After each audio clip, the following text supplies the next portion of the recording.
இன்றைக்கு வந்து பூங்காவன திருவிழா. யாழ்ப்பாண கலாச்சாரம் கந்தபுராண கலாச்சாரம் என்று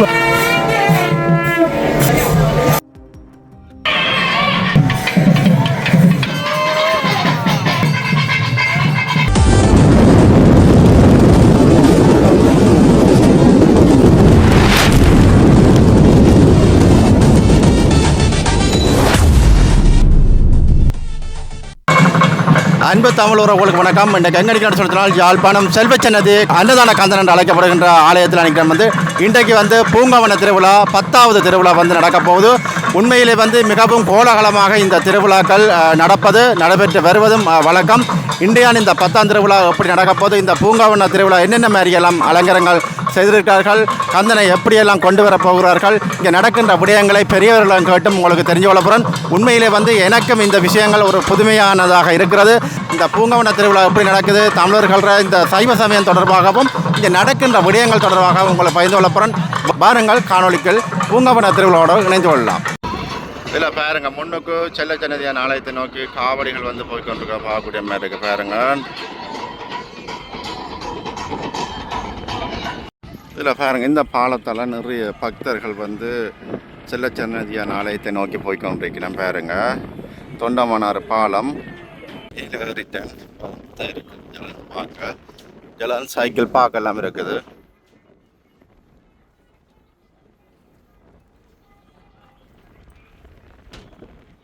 அப்படி காத்தடிக்குதுண்டு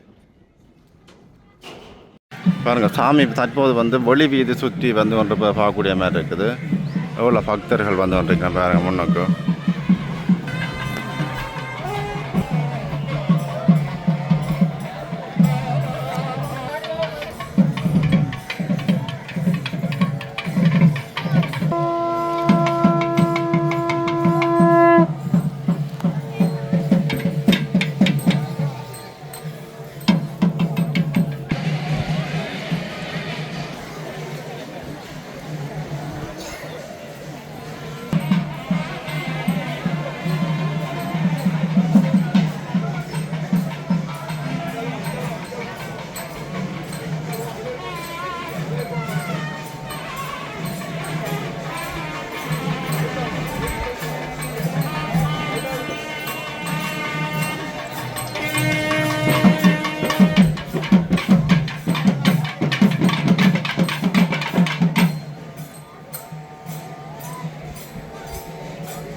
பாருங்க, பூங்காவனம் களை கட்டி போய் இருக்குது. பாருங்க, மரங்கள் எல்லாம் ஃபுல்லாகவே அலங்கரிக்கப்பட்டு இருக்குது. பாருங்க, ஆலயம் பார்த்தீங்களா முன்னுக்கு அப்படி இருக்குதுண்டு. பக்தர்கள் தங்களுடைய வேண்டுதல்களை நிறைவேற்றி கொண்டிருக்கணும். எல்லாமே மரங்களால் வந்து ஆலயம் வந்து அலங்கரிக்கப்பட்டிருக்குது. பூக்களாலும் மரங்களாலும் அலங்கரிக்கப்பட்டதாக காணப்பட்டது பாருங்க பொண்ணுக்கும்.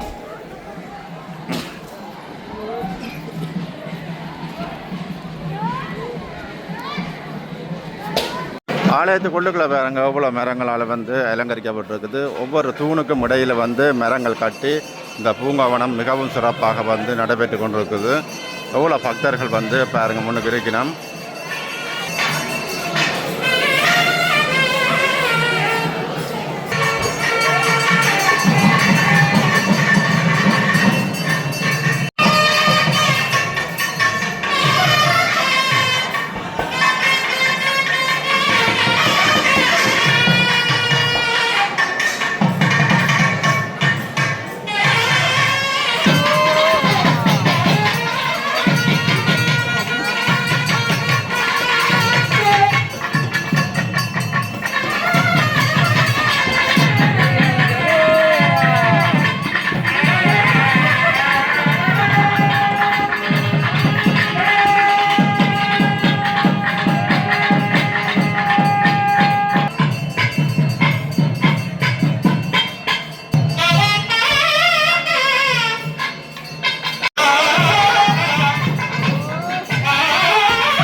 இந்து சன்னதியானின் திருவிழாக்கள் ஒன்றாக திகழ்கின்றது.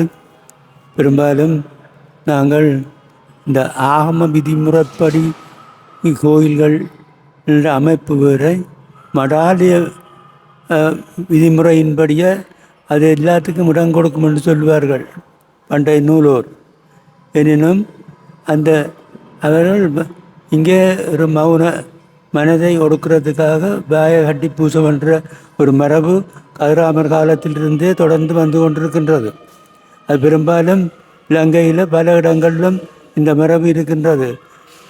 முருகப்பெருமான முழு முதற் கடவுளாக ஏற்றுக்கொண்ட அடியவர்கள் பாத யாத்திரை செய்யும் பொழுதும் மற்றும் அவரை வணங்கி மகிழும் பொழுதும் கந்த சஷ்டி விரதம் அனுட்டிக்கிற காலங்களிலும் அவரது புகழை பாடுவார்கள்.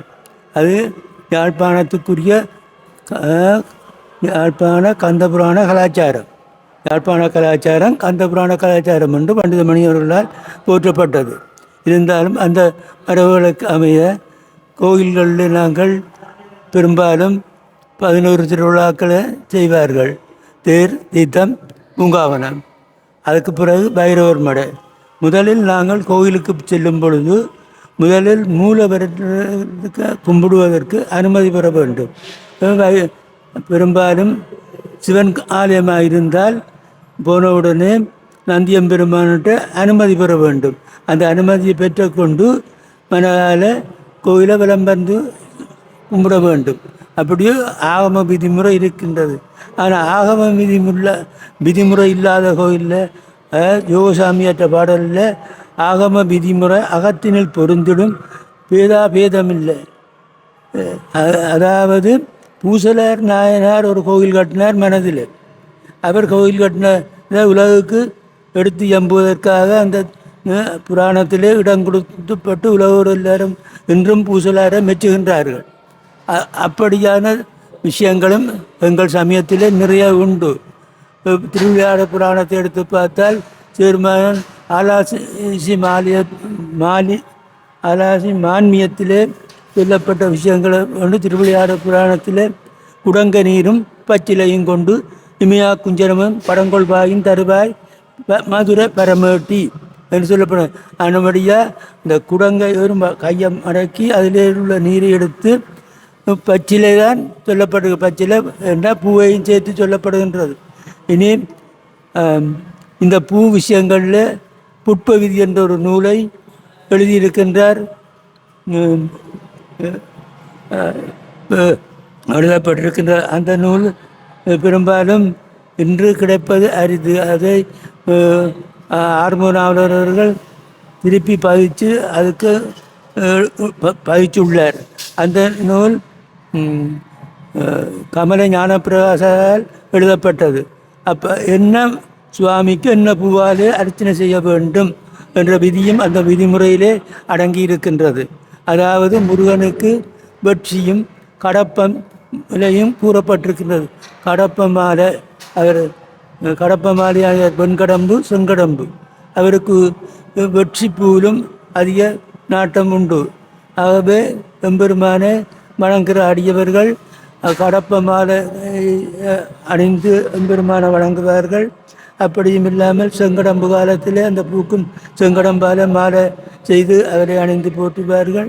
அதோடு நெய் விளக்கு வைத்து போற்றுவார்கள். தங்களுக்கு வேண்டிய இஷ்ட சித்திகளை பெறுவதற்கு ஏற்ற வழியில் அவற்றை செய்து நடத்துவார்கள். அப்படி பெருமான ஆனால் ஒரு முறை பெரும்புலவர் ஒருவர் தான் கோடிய பாடாத வாயால் குஞ்ச பாட மாட்டேன் என்று சொன்னார். அவரை சோதிக்கிறதுக்காக முருகப்பெருமான் என்ன செய்தார் என்றால் ஒரு காட்டிடையிலே வந்திருந்து இருக்கும் பொழுது முட்டைக்கும் காடு கண்டு அவர் முட்டையை பாடிவிட்டார். அந்த லக்கிய விதியின்படியே இந்த லக்கண விதியின்படியே அவற்றை பார்த்தால் பெருமான அந்த கோழியை பாடாத வாயால் குஞ்ச பாட மாட்டேன் என்றவரையும் அருள் செய்து தன்னை பாட வைத்தவர். அவ்வையாற்ற கதை உங்களுக்கு எல்லாருக்கும் தெரியும். அவ்வையார் நாவல் பழ ஊதி தின்ற பொழுது சுட்ட பழம் சுடாத பழத்தை பற்றிய அந்த லக்கிய வரலாறு தான் சரியாக சொல்ல கேள்விப்பட்டிருக்கிறோம், படித்திருக்கின்றோம். எனவே எம்பெருமானை துதிப்பதற்கு மிகவும் இலகுவான வழி ஒரு கை நீரும் அதுக்குரிய புஷ்பங்களும். அவரை எந்த புஷ்பத்தாலும் தெரியும். அவர் எல்லா கமல ஞானப்பிரகாசர் எழுதின பாடல்களில் எந்த மலரும் இறைவனால் படைக்கப்பட்டது, இறைவனுக்கு சாத்திரத்துக்கு அருகதை உள்ளது என்று கடைசியாக முடிக்கின்றார். எனவே எம்பெருமான அருளப்புற வந்தவர்கள் அடியார் கூட்டத்திலே மிகவும் அருமையாக பழைய பாரம்பரிய முறையை கடைப்பிடிக்கின்றவர்கள் இன்றும் இருக்கின்றார்கள். அதன்படியாக எல்லாரும் தங்கள் சரீர தொண்டை செய்கின்றார்கள். நாவுக்கரசு பெருமான் திருவங்கமாலையிலே அவை ஒவ்வொரு உறுப்புகளையும் பற்றி சொல்லும் பொழுது மிகவும் அழகாக சொல்லியிருக்கின்றார். அவற்றையெல்லாம் படித்து நாங்கள் கேட்டால் எங்களுக்கும் உரிய பலன்கள் காலங்களில் கிடைக்கும் என்பது நிச்சயம். எம்பெருமான் தானே வந்து எங்களுக்கு உதவி செய்வார். நம்மடியால் இன்று சன்னதி பெருமான் இந்த கதிராமர் பரம்பரையில் வந்தவர்கள் அந்த பரம்பரைக்காரர் இருக்கிறார்கள். அவர்கள் எனக்கு தெரிந்த ஒரு ஐயா ஒருவர், நான் அவரிடம் ஒரு விண்ணப்பத்தை கேட்டேன். அந்த விண்ணப்பத்தை எல்லாம் முருகன் பார்த்து கொள்ளுவான்.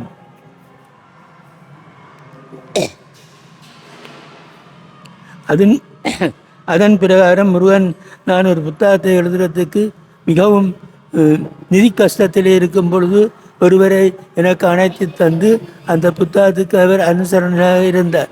ஆகவே சன்னதியான் அன்னதான கந்தனாக இருந்தாலும் எல்லோருக்கும் அருள்கின்ற கந்தனாக இன்று வரையும் திகழ்கின்றார். என்னத்துக்காக இந்த மரங்கள் அதெல்லாம் ஆலயத்தை சுற்றி எல்லாம் நட்டுறீங்கன்னா கட்டுறீங்கன்னா அதுகள் என்னத்துக்காக பூக்கள் எல்லாம் கொண்டு வரீங்க, காவடி எல்லாம் ஆடிக்கொண்டிருக்கிறேன். அது இந்த காவடி விஷயம் இடும்பன் கடம்பன் என்ற இருவர் தான் அதை முதல் துவக்கினார்கள். அந்த மலையை தண்டையும் எடுத்து பெருமான அதில் வச்சு கொண்டு வந்து அது பிற்காலத்திலே இப்படி ஒரு நவீன காவடியாக மாறி வந்திருக்கு. அவர் காவடியில் மிக விருப்பம். அது அந்த இடும்பன் கடம்பனுக்கு அருள் செய்தவர்களால் காவடியை எடுக்கிறவர்கள் தங்கள் கஷ்டங்கள் நீக்கி இந்த சுகவாழ்வு வாழ வேண்டும் என்ற ஒரு தன்மைக்காக அவற்றை தங்களுக்கு ஒரு நேர்த்தியாக செய்து கொண்டு வரார்கள். அதுவும் பாரம்பரியம். அதில் இந்த முள்ளு நிர்வடி என்ற ஒரு பொருளை வச்சிருக்கிறார்கள். அதாவது அந்த உடம்பில் இருக்கின்ற இந்த நரம்புகள் எல்லாவற்றையும் தூண்டி அவருக்குரிய வருத்தத்தை நீக்குவது என்ற ஒரு பழைய மரபு இருக்கின்றது. அதில் இந்த முள் நிறுவடி காவடி என்றும் இருக்கின்றது. ஆகவே தாங்கள் செய்கின்ற வினப்பயன்களை சென்ற புறவியில் செய்தாலும் சரி அவற்றை நீக்குவதற்காக இந்த நேர்த்தியாக செய்து கொண்டு வருகின்றார்கள். மற்ற கோயில்களில் வடக்கு வீதியில் பெரும்பாலும் பெரிய பூந்தோட்டம் அமைப்பார்கள். அந்த பூந்தோட்டத்தில் கோயிலுக்கு வேண்டிய பெருமானுக்கு வேண்டிய அத்தனை மலர்களும் இருக்கும். அந்த மலர்கள் எல்லாம் நோயை நீக்கும் ஒவ்வொரு மலர்களும். உதாரணமாக ஒன்றை சொல்கிறோம், செபரத்தம்பூ. இந்த செபரத்தம்பூ மிகவும் மிகவும் விசேஷமானது. ஒரு முறை பழைய நல்லூர் காலம், அதாவது பிரிட்டிஷ் காலத்துக்கு முந்தின காலம் என்று சொல்ல வேணும், கடை சுவாமியார்கள் வருவார்.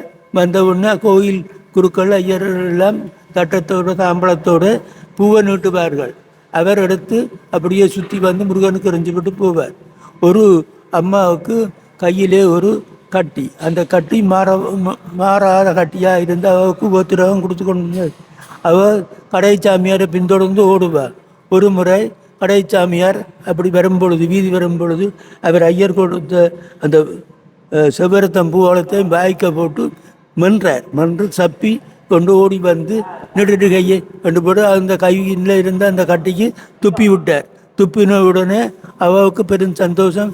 அவள் போய் ஒரு பக்கம், அதுக்கு பிறகு அந்த கட்டியும் இல்லை, அவள் அந்த கையில் அந்த அடையாளமும் இல்லாமல் அந்த ரணம் மாறிவிட்டது.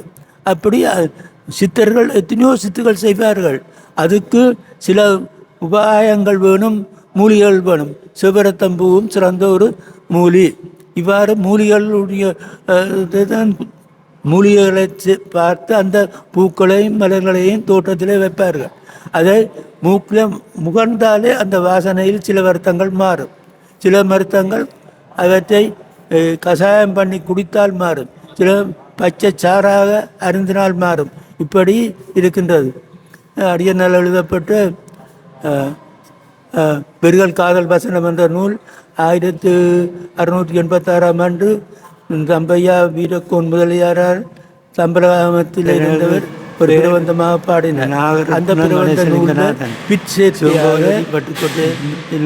புட்பவிதி நூலமானவர்கள் அந்த நூலை பார்த்து வாங்கி பயன்பெறலாம். அதற்கு பிறகு சிதறாசதிர வைத்திய திறவுகளுக்கு உரை எழுதினேன். அதன் பின்பு பதார்த்த சூடாமணிக்கு உரை எழுதினேன். அதன் பின்பு வைத்திய விளக்கம் இருபால செட்டியாரால் எழுதப்பட்ட நூலுக்கு உரை செய்தேன். இவ்வாறு சித்த மருத்துவத்துக்கு இந்த பாரம்பரியமான மருத்துவ முறைகளை பேணி பாதுகாக்க வேண்டும் என்ற ஒரு மக்களிடம் கொண்டு போய் சேர்க்க வேண்டும் என்ற தன்மையினாலும் அவற்றை பேணி அவற்றுக்கு உரை எழுதியுள்ளேன். தற்சமயம் சித்த மருத்துவ பீடம் கைதடிக்கிற 4ஆம் ஆண்டு மாணவருக்கு பாரம்பரிய வைத்திய முறைப்படி விரிவுரைகள் செய்து வருகின்றேன். சரி, நன்றி ஐயா, நன்றி.